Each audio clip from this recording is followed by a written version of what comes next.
Let me tell you a story that'll stick with you, the kind you probably wouldn't believe unless you heard it straight from the people involved.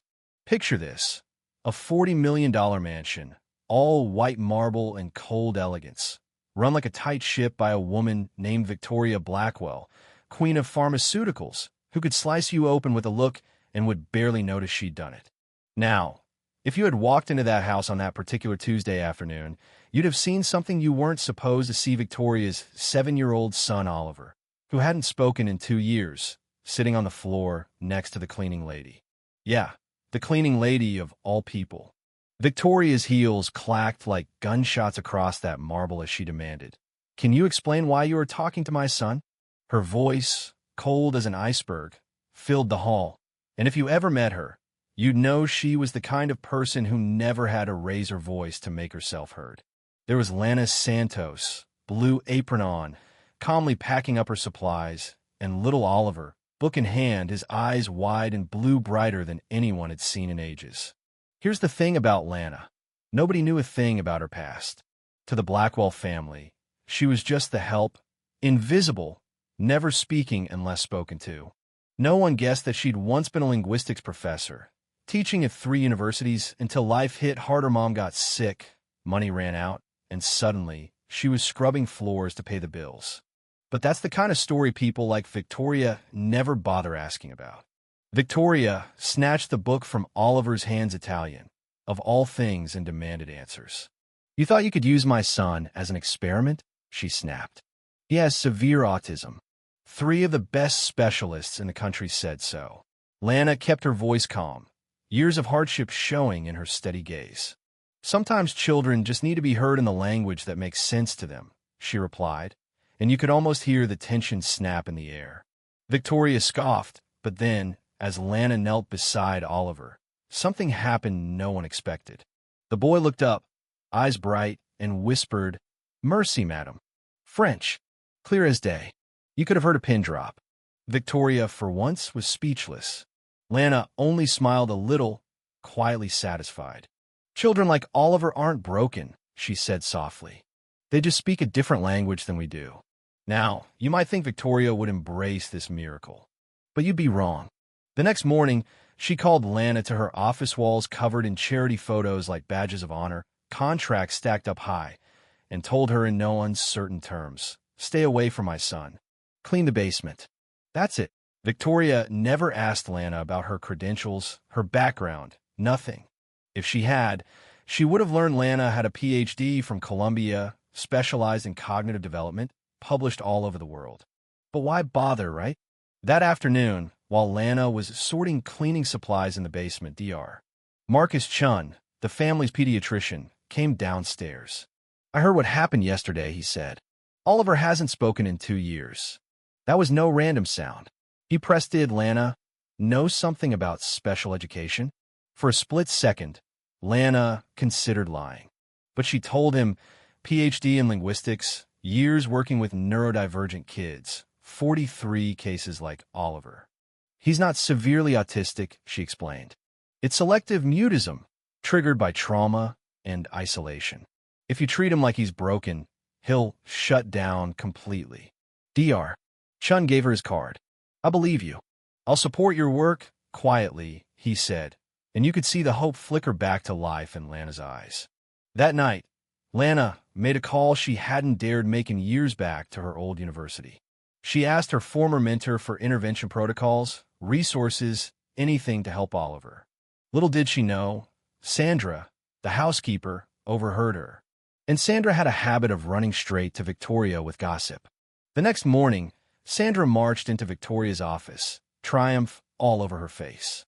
"The cleaning lady's been lying," she reported. "She's a doctor, not just some maid." She talked about research, universities, dozens of kids like Oliver. Victoria's mind spun this woman who got Oliver to talk, who seemed to know things the experts didn't. Minutes later, Lana was summoned. Victoria's laptop was open to Lana's academic profile, publications, awards, all of it. "You lied to me," Victoria accused. "No, ma'am. You just never asked," Lana answered, her calm unbroken. Victoria's anger masked something else: fear, maybe, or regret. But before she could say more, Oliver burst in, followed by Dr. Chun. And in that moment, all secrets came tumbling out. Oliver rattled off sentences in Portuguese, French, Spanish, switching between languages like it was nothing. Dr. Chun played videos of Oliver counting in German, singing in Arabic, reciting the Mandarin alphabet. 7 languages in 3 weeks. He's not a miracle, Lana said gently. He just needed someone to see him. Victoria finally broke. Tears welled up as she knelt beside her son. You could always talk, she whispered. Yes, Mama. But you always looked sad when I tried, so I stopped. Oliver's words hit harder than any diagnosis ever could. Dr. Chun stepped forward. Oliver needs to stay with Lana. She's given him back his voice. Victoria turned to Lana, her pride set aside at last. I need you to stay not as a housekeeper, but as my son's teacher, as the person who gave me back my child. Lana agreed, with one condition. Oliver isn't a success story. He's just a kid who needs to be loved for who he is. Victoria nodded, understanding at last. 6 months later, the Blackwell mansion was transformed. Laughter filled the halls. Conversations flowed in half a dozen languages, and Oliver's voice rang out above them all. Mama, I learned a new word in Swedish, he shouted one morning. Victoria smiled dreary smile for the first time in years. Lana had started a YouTube channel, Learning with Oliver, and it was blowing up. Millions watched, schools called, universities offered her jobs. Even publishers fought over her book. The former cleaning lady had become a phenomenon. And as for Sandra, the housekeeper who tried to sabotage Lana, she couldn't find work anywhere. High society didn't want to gossip in their homes. Karma, as Lana would say, always arrives just on its own time. Dr. Chun arrived with big Newsen article in Nature Neuroscience, an invitation to speak at a national conference. Victoria watched her son chat in German with the gardener and marveled. You know what impresses me the most? She said to Lana. It's not the languages. It's that he's happy. He's alive again. Lana nodded. Kids like Oliver don't need to be fixed, Victoria. They just need to be understood. One evening, Oliver read aloud a letter he'd written. Dear Mom, dear Miss Lana, before, I felt like I was trapped in a glass box. Miss Lana didn't break the box. She taught me there was never a box at all. And Mom, thank you for letting her show me I've always been perfect.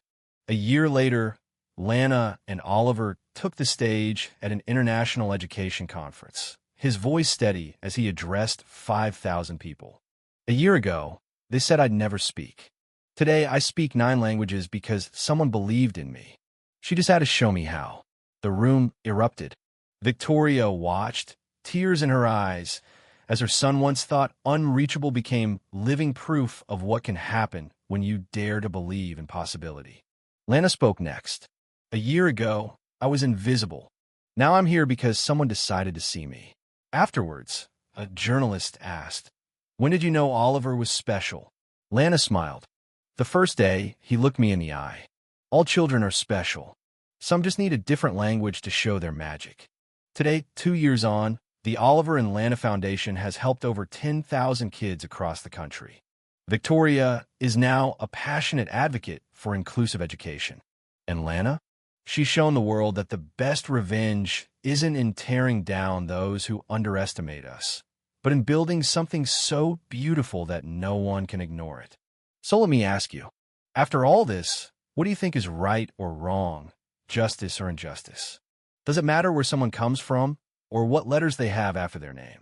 Or is real value measured by the lives we change, one voice at a time? Share your thoughts below. This conversation is just getting started.